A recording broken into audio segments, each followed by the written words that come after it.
Happy Friday, Midsummer viewers! It's time for Nonfiction Friday, coming at you from your resident history nerd and Murderino. Shout out to Karen Kilgareth and Georgia Hardstark, who do the podcast My Favorite Murder. And you basically inspired me to reread this book that I read a long time ago, and for me to talk about it here because what's it about? Murder. So, we're going to talk about The Girls of Murder City by Douglas Perry. Now, I'm sure you all have heard about Chicago, the Oscar-winning movie and also the Tony-winning musical. And did you know that it's actually based on real female murderesses from the 1920s? Sure, you may have, but you might not know their stories. No lie, murder was practically an epidemic in the Roaring 20s Chicago. It was something that ran rampant. And it was really the first time where female murderesses were coming to the forefront in the media. And so, yes, Velma and Roxy were both inspired by true people. One of them was Belle Gard. I don't know how to pronounce her name, so I'm going to pull a Georgia and Karen and just go with it. Belva Gardner.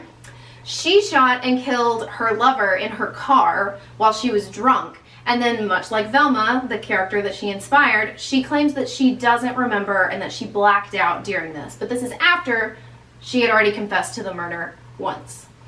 So, turns out, in a jury of her peers, aka an all-male jury during this time, since women weren't allowed to sit on jury duty, she was acquitted of this murder and lived out a happy life in California. The Roxy character, Beulah Annan, she shot and killed her lover as well, sensing a trend here.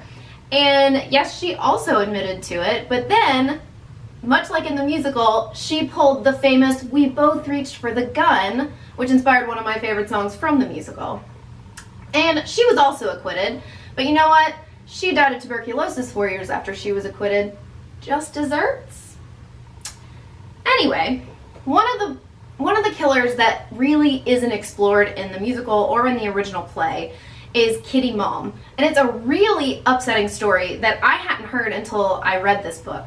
And she was framed by her lover. She was only 19. She was 19! And she was framed because her boyfriend decided to take her along with him on a robbery, and she was just like, all right, let's go. And the poor thing is blamed for killing a guard that her boyfriend killed. And she was love-struck, and she believed that he would never turn on her.